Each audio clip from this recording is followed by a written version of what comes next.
पहाटे उठून मंदिरात काकडा भजन करण्यासाठी आणि देवाची आरती करण्यासाठी गेलेले दामोदरजी 8 वाजता घरी आले. डोक्यामध्ये दिवसभराच्या कामाचं चक्र फिरत असतानाच अचानक त्यांचं लक्ष स्वयंपाकघराकडे गेलं आणि पाहतात तर काय, त्यांची मुलं आणि बायको किती आनंदात होते. मनामध्ये विचार करत होते, एक आई आपल्या मुलांवरती किती निस्वार्थ प्रेम करते. त्यांना पाहून ते आनंदात पुढील काम करण्यासाठी निघून गेले. आई चुलीत भाकरी भाजत होती. बाहेर अंगणात थंडगार वारा वाहत होता आणि अशा स्थितीत दोघे भाऊ आणि धाकटी बहीण चुलीजवळ जेवायला बसले. तेव्हा मोठा मुलगा साकेत म्हणाला, बस आई, अजून भूक नाही, माझ्यासाठी आणखी अजून भाकरी बनवू नकोस. तेवढ्यात आई म्हणाली, अरे तरुण शरीर आहे, जेवण नाही करणार तर काम कसं करणार. आता तुम्ही दोघे भाऊ शहरात जाणार आहात, त्यामुळे तुम्हाला स्वतःची काळजी स्वतः घ्यावीच लागणार आहे. हो आई, तू काळजी करू नकोस, आम्ही लहान बाळ नाही आहोत. असे आईला बोलत साकेत उठून ग्लास घेऊन हात धुवू लागला आणि तो आपल्या खोलीत जाऊन शहरात जायची तयारी करू लागला. 2 दिवस गावच्या मातीत लहानाचे मोठे झालेले साकेत आणि अक्षय गाव सोडून निघून गेले. गावात त्यांच्या पूर्वजांचे घर होते, ज्या घरामध्ये त्यांचे आई वडील आणि लहान बहीण राहत होती. साकेत जास्त काही शिकलेला नव्हता, पण त्याच्या चातुर्यासमोर चांगले चांगले शिकलेले लोकही फेल व्हायचे. लहान भाऊ अक्षय मात्र ग्रॅज्युएशन पास करून त्याच्यासोबत शहरात निघून आला होता. साकेतने काही महिने व्हॅन रिपेअरिंग सोबत रिपेअरिंगचे काम चालू केले होते. हळूहळू त्याने या व्यवसायात बारीक सारीक गोष्टी शिकून घेतल्या आणि मग काहीच दिवसात तो त्याच्यासोबत राहून व्यवसायामध्ये खूप पारंगत झाला आणि एक दिवस त्याने स्वतःचा खूप मोठा व्यवसाय चालू केला. साकेतला भरपूर कामे मिळत होती. त्याचा प्रभाव शहरातील अनेक महत्त्वाच्या लोकांपर्यंत पोहोचला होता. तिकडे अक्षयही काही कमी नव्हता. तो सुरुवातीपासूनच अभ्यासात खूप हुशार होता. शहरात आल्यानंतर त्याने ट्युशन घेण्यास सुरुवात केली आणि हळूहळू त्याला इतकी यश मिळू लागले की त्याने स्वतःची इन्स्टिट्यूट उघडली. तो स्वतःच अकाउंट या विषयामध्ये खूप पारंगत असल्यामुळे तो कॉमर्स लोकांच्या साईटचे आणि CA, CS अशा मुलांचे क्लासेस घेत होता. यामधून त्याला चांगली कमाई मिळू लागली होती. आता दोन्ही मुलं गावातल्या आईवडिलांना थोडे थोडे पैसे पाठवून देऊ लागले. आपल्या दोन्ही मुलांना पायावर उभे असलेले पाहून त्यांचे वडील राजारामची छाती अभिमानाने फुलवून जायची. आता ते मोठ्या आवडीने आपल्या मोठ्या मुलासाठी चांगले स्थळ शोधू लागले. एका ठिकाणी बात पक्कीही झाली होती. मुलगी खूप संस्कारी होती. कुंडलीही जुळली. जुळाल्यावर गुरुजी म्हणाले, सर्व गुणही जुळत आहे, काहीच हरकत नाही, आता तुम्ही लगेच त्याच्या लग्नाच्या तयारीला लागा. मग राजारामजींनी आपला मुलगा साकेत मोठ्या उत्साहाने फोन केला. पण एका छोट्या गावात राहणारा साकेत शहरात आला आणि इतक्या झपाट्याने प्रगती करू लागला की त्याचा मूडही बदलू लागला. साकेत शहरात गेला आणि शहरात स्थायिक झाला होता. आता त्याचे गावातील नातेवाईक त्याला कमी दर्जाचे वाटत होते आणि त्याच्या मित्रांना त्याने स्वतःला जन्मापासूनच श्रीमंत असल्याचे सांगितले होते. जसे त्याच्या वडिलांनी फोनवर त्याच्या लग्नाबद्दल सांगितले तेव्हा सांगितले धक्काच बसला आणि तो म्हणाला की बाबा, मला काहीही न सांगता माझ्यासाठी नाते तुम्ही कसे काय शोधले. माझी एक गोष्ट नीट ऐकून घ्या, काहीही झालं तरी गावातील अडाणी मुलीशी अजिबात लग्न करणार नाही, असे म्हणत साकेतने फोन कट केला. राजारामजींना त्यांच्या मुलाच्या बोलण्यावर अजिबात विश्वास बसत नव्हता. या गोष्टी ऐकताच त्यांनी आपल्या कपाळाला हात लावला. कुटुंबात कोणालाही कळत नव्हते की साकेतची बुद्धी इतकी भ्रष्ट कशी झाली. त्याला आई वडिलांच्या इज्जतीची काहीच पर्वा नाही का. कसे तरी 2-3 दिवस निघून गेले, पण आई वडिलांच्या मनाला शांती नव्हती. शेवटी आईच्या मनाला पटले नाही आणि ती साकेतच्या वडिलांना म्हणाली, अहो, एक गोष्ट सांगू का, तुम्ही एकदा साकेतची समजूत काढण्यासाठी त्याला भेटायला पुण्याला का जात नाहीत. तेव्हा राजारामजी म्हणाले, साकेतची आई, हा विचार तर माझाही हाच होता, पण मी काय करू, खिशात पैसे नाहीत. तशी आशा तर नाहीच आहे, पण तरी 2-4 दिवस थांबून बघेल, कोणास ठाऊक मुलांनी पैसे पाठवले तर. अहो, माझ्याकडे काही पैसे पडलेले आहेत. जर तुम्ही माझ्याशी सहमत असाल तर तुम्ही सकाळच्या बसने शहरात निघा. तेव्हा राजारामजी म्हणाले, तू काही ऐकणार नाही. ठीक आहे, उद्या शनिवार आहे. उद्या मी मुलांना भेटायला निघून जाईल. राजारामजींनी ब्रह्ममुहूर्तावर स्नान केले आणि साकेतला भेटण्यासाठी सकाळच्या बसने शहरामध्ये निघून गेले. तिकडे साकेतने त्याच्या मित्रांना सांगितले होते की तो तर श्रीमंत घराण्यातील मुलगा आहे आणि त्याच्या घरी बरेच नोकरचाकर काम करत असतात. त्याचा लहान भाऊ अक्षयलाही त्याने समजावले होते की कोणी विचारले तर हे सर्व सांगायचे. पण साकेतला माहीत नव्हते की जेव्हा एखाद्या व्यक्तीची पोल खुलते तेव्हा लोकांचा विश्वास उडायला वेळ लागत नाही. साकेतने जो पत्ता दिला होता तोच पत्ता घेऊन राजारामजी विचारत विचारत त्याच्या ऑफिसला पोहोचले. राजारामजींनी बाहेर बसलेल्या गार्डला विचारले की साकेत इथेच राहतो का? गार्डने विचारले, तुम्ही कोण आहात आणि साहेबांना कसे ओळखता? तेव्हा राजारामजी म्हणाले, मी साकेतचा बाप आहे, पण ते कुठेही दिसत नाहीत. त्यांचे म्हणणे ऐकून काढून त्यांना लक्षपूर्वक पाहिले, कारण त्याला विश्वास बसत नव्हता की हे साहेबांचे वडील आहेत. आणि मग म्हणाला की सर कुठेही मीटिंगला बाहेर गेले आहेत. मी आत्ताच त्यांच्या मॅनेजरला फोन केला होता. तुमच्या येण्याआधीची बातमी देतो. राजारामजींनी त्याला विचारले की अक्षय तर घरीच असेल ना, तर त्याला बोलवा. त्याचे म्हणणे ऐकून गार्ड म्हणाला, अहो बाबा, हे त्यांचे घर नाही तर ऑफिस आहे. साहेब तर त्यांच्या लहान मागच्या बिल्डिंगमध्ये राहतात. चला मी तुम्हाला तेथे नेऊन सोडतो. असे म्हणत गार्डने राजारामजींची बॅग त्यांच्या हातातून घेतली आणि त्यांच्यासोबत बिल्डिंगच्या दिशेने निघाले. काहीच वेळात दोघेही फ्लॅटच्या त्यांच्या बाहेर पोहोचले. गार्डने बेल वाजवली तेव्हा अक्षय बाहेर आला आणि अचानक दारात वडिलांना पाहून त्याला खूप आनंद झाला. त्याने वडिलांच्या पायाला स्पर्श केला आणि गार्ड बॅग घेऊन आत जाण्यास सांगितले. मग फ्लॅटच्या आत जाताच राजारामजींचे डोळे चमकले, कारण त्यांनी आयुष्यात पहिल्यांदाच एवढे मोठे आलिशान घर पाहिले होते. अक्षयने वडिलांना बसवले, चहा पाणी दिले आणि येण्याचे कारण विचारले. तेव्हा राजारामजींनी त्याला सर्व काही घडलेले सांगितले. पण अक्षय त्याच्या मोठ्या भावाच्या बाबतीत काहीच करू शकत नव्हता. तो म्हणाला, बाबा तुम्ही आराम करा. राजारामजी घरातील प्रत्येक वस्तू अतिशय बारकाईने पाहत होते आणि मग वेगवेगळ्या वस्तू उचलून ते विचारायचे की ही तर खूप महाग असेल ना बेटा. मग अक्षय हसून म्हणू लागला, बाबा नाही, काही विशेष महाग नाहीये. रात्रीचे 8 वाजले होते. राजारामजींना अक्षयला विचारले की साकेत अजून का आला नाही. तेव्हा अक्षयने सांगितले की काही महत्त्वाची कामे असतात, त्यामुळे तो अनेकदा उशिराच घरी येत असतो. असे म्हणत तो रात्रीच्या जेवणाच्या तयारीला लागला.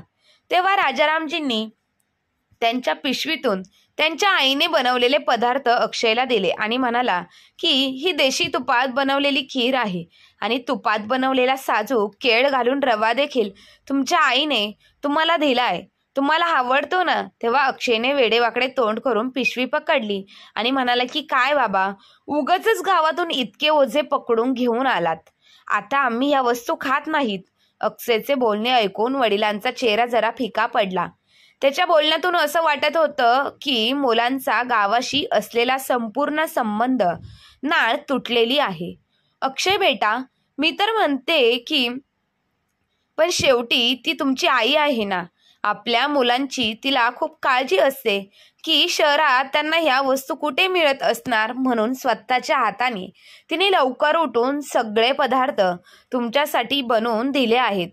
म्हणूनच मी ते घेऊन आलो आहे. असे म्हणत राजारामजी कपडे बदलायला निघून गेले आणि बनियान आणि धोतर घालून वरांड्यात आले.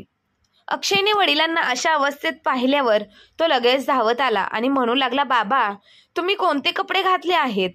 हे शहर आहे, तुमचे गाव नाही. तुम्ही आत्ताच्या आत्ताच चला. जर कोणी पाहिलं तर तो म्हणेल की फ्लॅटमध्ये कोणत्या गावंढळ आणि गावठी लोकांना ठेवले आहे कुणास ठाऊक. अक्षयचे बोलणे ऐकून राजारामजी स्वतःवर नियंत्रण ठेवू शकले नाहीत आणि म्हणाले, तर काय झालं बेटा, गावंढळ आणि गावठी म्हणण्याने माझी इज्जत तर खराब होणार नाही ना. आम्ही तर आयुष्यभर काबाड कष्ट करूनच तुम्हाला लहानाचे मोठे केलेले आहेत. तुम्हाला तुमच्या पायावर उभे केलेले आहेत आणि आज तुम्ही 2 पैसे काय कमवायला लागलात तर तुम्हाला तुमच्या अभिमानाची काळजी वाटू लागली. असे म्हणत राजारामजी खोलीत आले. रूमवर पोहोचतात अक्षयने बॅगेतून कुर्ता आणि पायजामा काढला आणि म्हणाला, बाबा तुम्ही तर असे नाराज झाले आहात. तुम्ही हे कपडे घाला आणि बिनधास्त फिरा. काही वेळाने भाऊ पण येईल आणि जर त्याने हे सर्व पाहिले असते तर तुमच्यासोबत आज माझी त्याने काहीच खैर ठेवली नसती. अच्छा, तर आता मलाच माझ्या मुलाची भीती दाखवशील? हे बघ बेटा, मी तुझ्यासारखा शिकलेलो नाही पण तरी मी तुझा बाप आहे आणि मी आजही कुणी बंधने घातलेले सहन करत नाही. हे ऐकून अक्षयला त्याच्या बोलण्याची लाज वाटू लागली. तो म्हणाला, चूक झाली बाबा, जाऊ द्या, सोडा या सगळ्या गोष्टी. चला आता आत पाय धुवून घ्या, मी जेवायला घेऊन येतो. राजारामजी हातपाय धुवून बाथरूममधून बाहेर आले आणि विचारू लागले की बेटा, ह्या घरात मंदिर कुठे आहे? मला संध्याकाळची पूजा करायची आहे. तेव्हा अक्षय म्हणाला की बाबा, तो समोरचा पडदा बाजूला करा. जसा राजारामजींनी तो पडदा बाजूला करून पाहिले तेव्हा रस्त्याच्या दुसऱ्या बाजूला एक भलं मोठं मंदिर दिसत होतं. तेव्हा राजारामजींनी विचारले, बेटा म्हणजे याचा अर्थ तुम्ही घरात पूजा पाठही करत नाही का? नाही बाबा, इथूनच हात जोडून नमस्कार करतो, आम्हाला तेवढाही वेळ मिळत नाही. तेव्हा राजारामजी म्हणाले की लहानपणापासूनच तुम्हाला आम्ही हे शिकवले होते की सकाळी अंघोळ केल्यानंतर प्रथम देवाची पूजा करावी आणि त्यानंतर जे काही काम असेल ते करावे. पण शहरात आल्यानंतर तर तुमची पूर्णपणे बुद्धी भ्रष्टच झाली आहे. त्याच वेळी अक्षयने फ्रीजचे दार उघडले तर फ्रीजमध्ये दुरूनच राजारामजींना अंडे ठेवलेले दिसले. त्याच वेळी त्यांच्या तोंडातून शब्द बाहेर पडले, हे देवा, माझा तर खरंच धर्मच प्रश्न पडला आहे. आता तुम्ही लोक अंडीही खाऊ लागली आहे का? मी आता ह्या घरात एक घासही खाणार नाही. जेवण तर सोडाच, परंतु आता पाणी मला प्यायचं नाही. हे ऐकून अक्षय अस्तब्ध झाला. त्याने पटकन अंडे उचलून बाहेर फेकून दिले आणि मग हात आणि चेहरा नीट धुवून परत आला आणि म्हणाला, बाबा मी हे सर्व काही फेकून दिले आहे, आता तरी तुम्ही जेवणार आहात ना? तेव्हा राजारामजी म्हणाले, तुम्ही लोक शहरात येऊन तुमची मर्यादा पूर्णपणे विसरलेले आहात. तुमचे संस्कार, तुमचा धर्मही तुम्ही पूर्णपणे विसरून गेलेले आहात. आपल्या धर्माच्या संस्कारात राहणे ही चांगल्या माणसाची ओळख असते. रात्रीचे 10 वाजले होते पण साकेत अजूनही घरी पोचलेला नव्हता.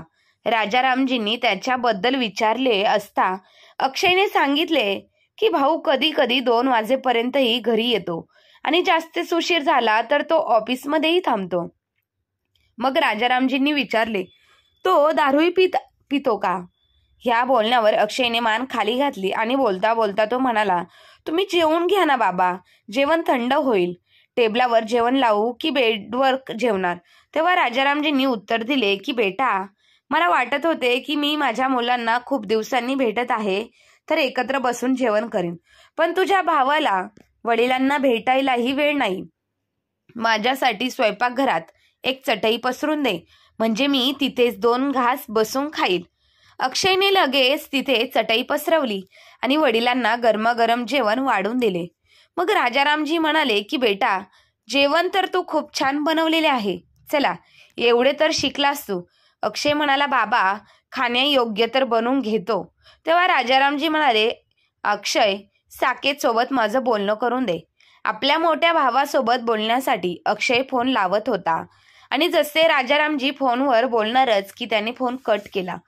तेव्हा राजारामजी म्हणाले की ठीक आहे, मी आजपर्यंत फक्त ऐकले होते की पैसा आला की माणसे बदलतात, पण आज पाहायलाही मिळालं आहे. त्या दोघांनी रात्री 12 पर्यंत साकेतची वाट पाहिली. मग अचानक राजारामजी उठून उभे राहिले आणि त्यांच्या लहान मुलाला म्हणाले की बेटा, अशा कोणत्या कामात अडकलेला आहे तुझा भाऊ जो त्याच्या बापाला भेटण्यासाठी अर्धा तासही वेळ काढू शकत नाही? मला आत्ताच त्याच्या जवळ घेऊन चाल. मोठा माणूस झाला आहे तर मीही त्याच्या साहेबांना भेटण्यासाठी जातो. आता इतक्या लांब आलोच आहे तर अजून थोडे लांबही जाऊ शकतो. अक्षयला कळत नव्हते की त्याने काय करावं.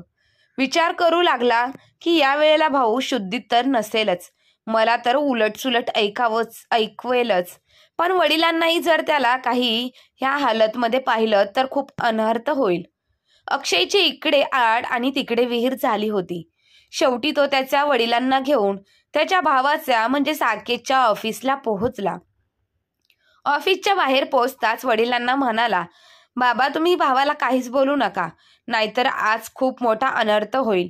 असेही दारुड्या लोकांच्या तोंडी लागणे तुमच्यासारख्या इज्जतदार माणसाला चांगलेच नाही. आता तुम्ही तुमची इज्जत तुमच्या हातात ठेवा. परंतु राजारामजींना काहीच कळत नव्हते की अक्षय हे सगळं त्यांना का सांगत आहे. मी नादांना समजत आहे की कोणी बाहेरचा व्यक्ती आहे असा विचार करत असताना दरवाजा ठोठवला. आतून साकेतने दरवाजा उघडला आणि त्याच्या वडिलांना समोर पाहत असताच रागाने ओरडला की कोण आहात तुम्ही आणि आत्ता ह्या वेळेला माझ्या ऑफिसच्या बाहेर काय करत आहात. तेव्हा अक्षय म्हणाला की अरे भाऊ, तू हे काय बोलत आहेस. बाबा गावाकडून तुला भेटण्यासाठी आलेले आहेत. आपले वडील तर गावातील सर्वात श्रीमंत व्यक्ती आहेत. हे गावंढळ माझे वडील नाही आहेत. मला तर वाटत आहे की मी दारू प्यायला आहेत आणि नशात तुला झालेली आहे. साकेत अशा अवस्थेत पाहून राजारामजींचा राग खूप अनावर झाला. ते मोठ्याने कर्कश आवाजात म्हणाले, अरे निर्लज्ज मुला, दारूची एवढी नशा चढली आहे की स्वतःच्या बापालाही ओळखत नाहीस. त्यांचा मोठा आवाज ऐकून आतून आणखी 2 तरुणाई दारात पोहोचले आणि अक्षयला विचारू लागले, कोण आहे हा गावंढळ म्हातारा आणि तो इतक्या रात्री ठेकेदाराला का त्रास देत आहे. हे ऐकून राजारामजींना आणखी राग आला आणि ते म्हणाले, तुमच्या आईवडिलांनी आपल्यापेक्षा मोठ्या माणसांशी कसं बोलायचं, कसं वागायचं हे शिकवलंच नाही का. आपल्या वडिलांसारख्या माणसांशी अशा असभ्य भाषेत बोलतात, पण तुम्हाला बोलून काय उपयोग. जेव्हा आपलंच नाणं खोटं आहे तर दुसऱ्यांना काय बोलणार. खरं तर साकेतच्या मित्रांना हे माहीतच होतं की त्याच्या घरातील लोक खूप श्रीमंत आहेत. त्यामुळे हा साकेतच्या हाताखाली काम करणारा मजूर असावा असे त्यांना वाटले. म्हणून ते साकेतला म्हणाले की साहेब, त्या मजुराचा जो काही हिशोब आहे तो द्या आणि चालते करा. या मजुराला आपली मजा मस्ती खराब होत आहे. तेव्हा साकेत म्हणाला, अरे तुम्हाला तर माहीतच आहे की हे लोक काम तर काहीच करत नाही आणि पैसे मागायला येतात. चालते भाई इथून. हे ऐकून राजारामजी संतापले आणि म्हणाले, नालायक मुला, माणसाच्या निर्लज्जपणाचाही काहीतरी कळस असतो ना, मर्यादा असतात. तुला तर 4 पैसे काय मिळाले, तू तर तुझी ऐपतच विसरला. हे ऐकताच साकेत रागाने आत गेला आणि अक्षयच्या हातात 500 रुपयांचे 2 बंडल देऊन म्हणाला, हे घे आणि दूर कर त्या म्हाताऱ्याला माझ्या नजरेपासून. असं म्हणत जसा तो दरवाजा बंद करू लागला तसं राजारामजींनी त्याची कॉलर पकडली आणि म्हणाले, अरे नाही पाहिजेत मला असले तुझे पैसे. तू मोठा माणूस झाला तर झाला आहे, पण एक गोष्ट उघड्या कानांनी ऐक, लक्ष देऊन माझं बोलणं ऐक. आजपासून ना मी तुझा बाप आहे ना तू माझा मुलगा आहेस.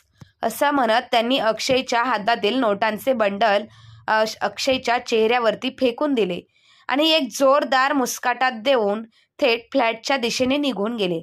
अक्षय आईच्या त्यांच्या मागे मागे गेला.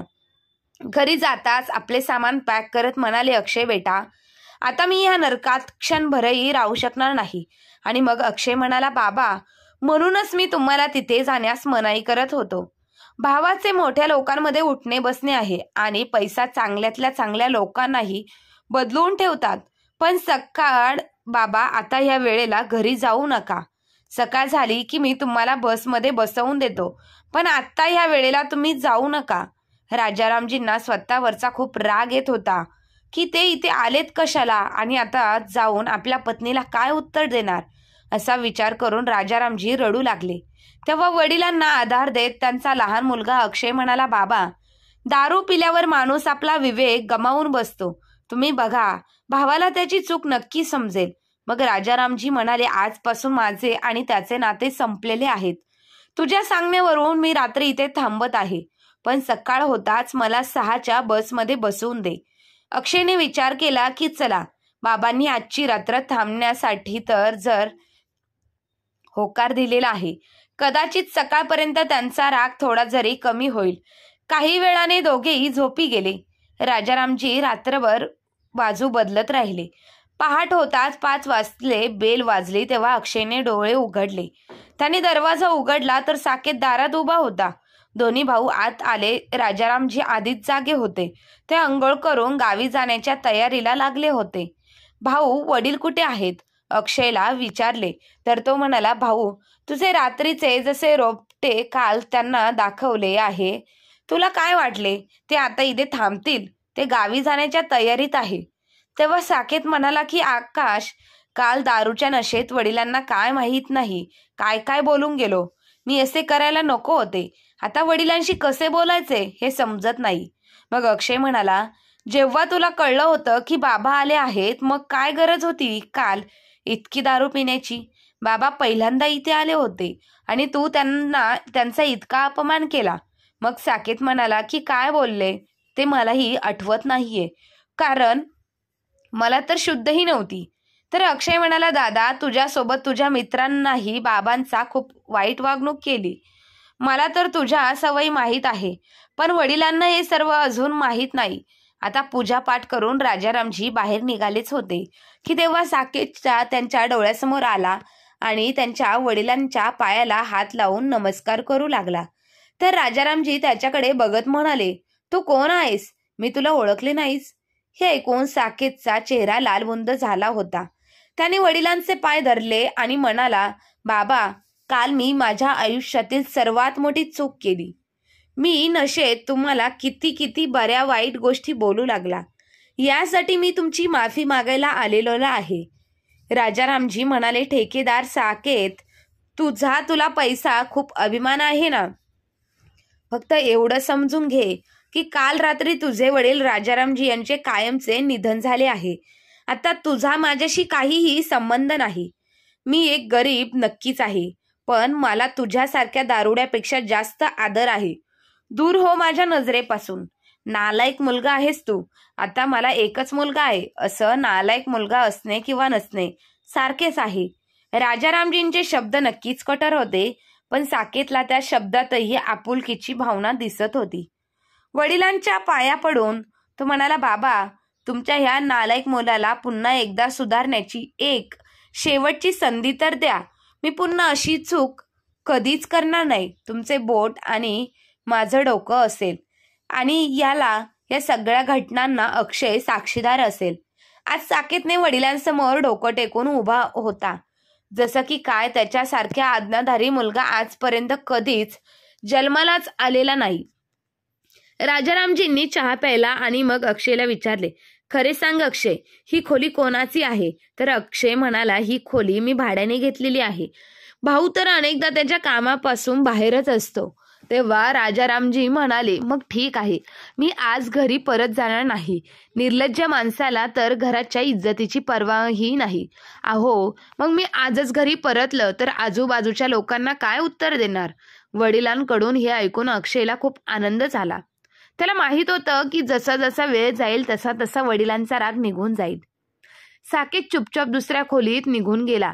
तिकडे अक्षयने अंघोळ करून झाल्यावर सर्वांसाठी नाश्ता बनवला, पण साकेतची वडिलांसमोर येण्याची हिंमत नव्हती. अक्षयने मुद्दाम साकेतला हाक मारली आणि म्हणाला, दादा, नाश्ता तयार आहे. बाबा तुझी वाट पाहत आहेत.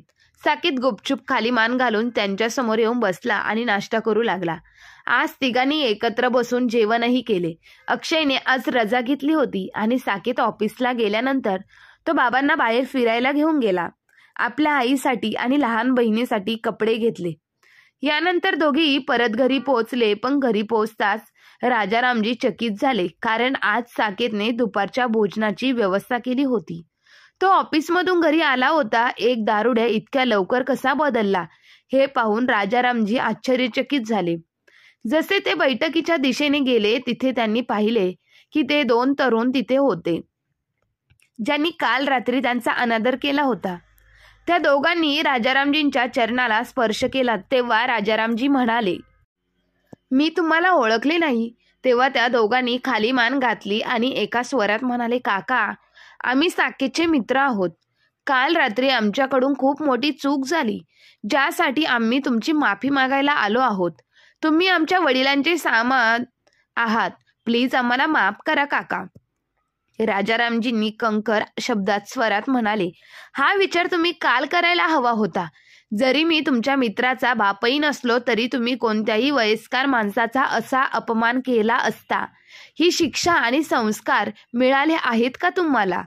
तुम्ही दोन्ही तरुणांनी हे बोलणं ऐकून आपल्या सुशिक्षित असण्याची खूप लाज वाटू लागली.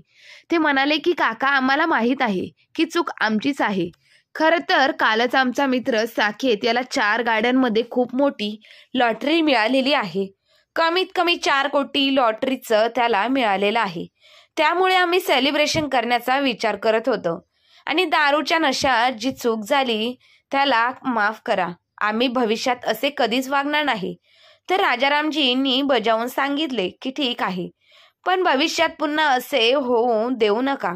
जर तुम्ही तुमच्यापेक्षा मोठ्यांचा आदर केला तर तुम्हाला 4 कोटी काय 10 कोटी 50 करोड रुपयांची कामे मिळतील. पण पैशाच्या अभिमानाने जर तुम्ही तुमच्या मोठ्यांचा अपमान केला तर आम्ही मोठ्यांना भीक मागताना सुद्धा पाहिले आहे. ते दोघेही निघू लागतात. राजारामजी म्हणाले, माझ्या बोलण्याचा राग मारून घेऊ नका. तुम्ही दोघेही चांगल्या घराण्यातील दिसत आहात. हे नशेचे व्यसन सोडा. त्या तुमच्या शिक्षणासाठी तुमच्या आई वडिलांनी माझ्यासारखे खूप कष्ट केले असेल, त्यात काही ठेवले नाही. ठीक आहे काका. मनात दोघेही राजारामजींनी नमस्कार करून निघून गेले. त्यानंतर साकेतने जेवण वाढले. तो जितका वडिलांच्या जवळ जात होता तितकाच त्यांच्या मनात त्यांच्याबद्दलचा राग कमी होत चालला होता. वडील जेवायला बसताच राजारामजींनी विचारले, हे जेवण कोणी बनवलेलं आहे? अक्षय म्हणाला, काय झालं बाबा, जेवण चांगलं नाही का? पण साकेत मात्र अजूनही काहीच बोलला नव्हता. त्याला कळून चुकले होते की आपली दुसरीही चूक लवकरच पकडलेली गेली आहे. तेव्हा राजारामजी म्हणाले, भोजन तर खूप छान केलेले आहे, पण तुम्ही असे अन्न तयार करू शकत नाही. हे एखाद्या सुसंस्कृत स्त्रीने तर तयार केलेले अन्न दिसत आहे. हे ऐकून साकेतला आश्चर्य वाटले की त्याच्या वडिलांना कसे कळले. विचारले, बाबा रात्री जेवण चांगले बनले नव्हते का? चांगले बनले होते, पण इतके चांगले नव्हते. सर्वांचे जेवण झाल्यावर साकेतने हिंमत एकटावून आजपर्यंत सर्वात मोठं रहस्य वडिलांसमोर उघड केले आणि अडखळत म्हणाला, बाबा तुम्ही अगदी बरोबर ओळखले. हे जेवण आम्ही नाही बनवले, तुमच्या होणाऱ्या सुनेने बनवलेले आहेत. राजारामजींना हा विनोद वाटला. मग ते म्हणाले, हो का? आजकाल गोष्टी अशाच घडत आहेत. मुलं गपचूप लग्न करून घेतात. आई वडिलांना तर मुलाच्या लग्नाबद्दल ते कळवत देखील नाही. जेव्हा नातवंडे समोर येतात. आता साकेतची भीती थोडी कमी झाली. मग तो म्हणाला, नाही बाबा, अजून प्रकरण इतकं पुढं गेलेलं नाही, पण नक्कीच झालं आहे की मी तुमच्यासाठी सून शोधून ठेवलेली आहे. तुम्ही परवानगी दिली तरच मी तिच्याशी लग्न करणार आहे. तुमची आणि तिची ओळख करून देऊ इच्छितो. शेजारीच तिच्या काकांचे घर आहे. 4-5 महिन्यांपासून ती तिथेच राहते. ती तशी गावचीच रहिवासी आहे आणि तिच्या भावांना तर तुम्ही आज भेटलाच आहात. तेव्हा राजारामजींची नाराजी व्यक्त केली. जो स्वतःच्या इच्छेचा मालक आहे त्याच्यासाठी त्याच्या आई वडिलांचे असणे किंवा नसणे एक समानच आहे. त्याने नाते आज अशाच लोकांच्या घरातही केले असेल. तेव्हा अक्षय म्हणाला, बाबा तुम्ही पण भावासाठी चांगलं नातं शोधण्याचं बोलत होतात ना, तर एकदा बघून घ्या. कोणास ठाऊक तुम्हाला ती आवडली तर. राजारामजींनी नाही योग्य वाटली आणि मनातल्या मनात विचार केला की आजकालच्या मुलांना काही भरवसा नाही. जरी मी नाही म्हटले तरी त्यांनी लग्न केले असते तर अपमान तर आमचाच होणार आहे. तेव्हा राजारामजी म्हणाले, आधीच त्याला सांग की कुंडली जुळली जाईल, मगच प्रकरण पुढे होईल. मला आश्चर्य वाटले की तिने भाऊ असा दारुडा पाहून अशी आपल्या बहिणीचे लग्न त्याच्याशी कसं करून देणार आहेत. जाऊ दे, त्यांची इच्छा हे ऐकून सारखे श्वास आजपर्यंत अडकलेला होता तो हृदयापर्यंत पोहोचला. त्यानंतर साकेतने मुलीचा फोटो वडिलांना दाखवला. ती मुलगी राजारामजींच्या ओळखीची वाटत होती. जेव्हा त्यांनी त्या मुलीची सर्व माहिती विचारली तेव्हा राजारामजींनी आनंद झाला, कारण योगाने याच मुलीची साकेतच्या लग्नाची बोलणी केली होती. परंतु ही गोष्ट राजारामजींनी त्यांच्या मुलाला ऐकवलेली नाही आणि स्पष्ट शब्दामध्ये सांगितलं की नाही, ह्या मुलीसोबत तुझे लग्न होणार नाही. ज्या मुलीसोबत तुझे लग्न ठरवलेले आहे त्याच मुलीसोबत तुझे लग्न होणार आहे. जर तुला माझे म्हणणे ऐकायचे नसेल तर खुशाल तू तुझ्या पसंत केलेल्या मुलीशी लग्न कर, परंतु यापुढे तुझी आणि माझं कोणतंही नातं राहणार नाही. परंतु आता साकेतला कळून चुकलं होतं की ही चूक जर मी केली तर बाबा आयुष्यभरासाठी मला गमवावे लागतील. म्हणून साकेतने बाबांना शब्द दिला की हो बाबा, तुम्ही ठरवलेल्या मुलीशीच मी लग्न करेल. साकेत आता खूप नाराज दिसत होता, परंतु राजारामजींनी पुढच्या आठवड्यातला मुहूर्त काढून त्यांचा साक्षीगंध करण्याचं ठरवलं. आणि जेव्हा साक्षीगंधासाठी मुलगा मुलगी समोरासमोर आले तेव्हा साकेतला खूप मोठा धक्का बसला, कारण ती मुलगी दुसरी तिसरी कोणीही नसून साकेतनी पसंत केलेली मुलगी होती. दोघांचाही साक्षीगंध पार पडला. परंतु नंतर साकेतनंही बाबांना विचारलं, बाबा तुम्ही पसंत केलेल्या मुलीशी माझं लग्न ठरवणार होते ना, मग मला आवडणारी मुलगी तुम्ही कधी पसंत केली? तेव्हा राजारामजींनी सांगितलं की मी पसंत केलेली मुलगी आणि तू पसंत केलेली मुलगी ही एकच होती. परंतु जेव्हा मी तुला सांगितले नाही, कारण हे मला जाणून घ्यायचं होतं की माझा मुलगा मला पहिल्यांदा खूप चुकीचं वागताना दिसला होता, नंतर तो माझी आज्ञा पाळत आहे की नाही ही मी तुझी परीक्षा घेतली. परंतु साकेत बेटा, तू या परीक्षेत पास झालेला आहे.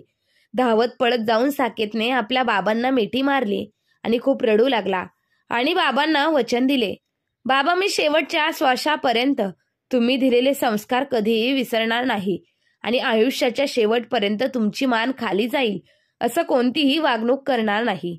राजारामजींनी आपल्या मुलाला मिठी मारली आणि डोक्यावर हात ठेवून मोठा आशीर्वाद दिला. तर मित्रांनो, आयुष्यात किती पैसा आला, आयुष्याच्या वळणावरती तुम्ही किती मोठ्या पदावरती गेले, तरीही तुमच्या आईवडिलांनी तुम्हाला जन्म दिला, लहानाचं असे मोठे केले, संस्कार दिले, कष्ट करून तुमच्या प्रत्येक स्वप्न पूर्ण करण्यासाठी मेहनत केली. त्याच आईवडिलांना तुम्ही तुमच्या पैशाचा मोठेपणाचा माज कधीही दाखवू नका आणि आयुष्याच्या शेवटपर्यंत त्यांचा सांभाळ करा. इतकेच अपेक्षा प्रत्येक आईवडिलांची आपल्या मुलांकडून असते. तर दामोदररावांच्या कठोर निर्णयामुळे साकेत त्याच्या जीवनामध्ये सुधारला आणि दामोदररावांनी देखील त्याचा स्वीकार केला. याबद्दल तुमचं काय मत आहे हे कमेंट करून नक्की कळवा. आणि कथा आवडली असेल तर आपल्या चॅनलला लाईक, शेअर, सबस्क्राईब नक्की करा. धन्यवाद.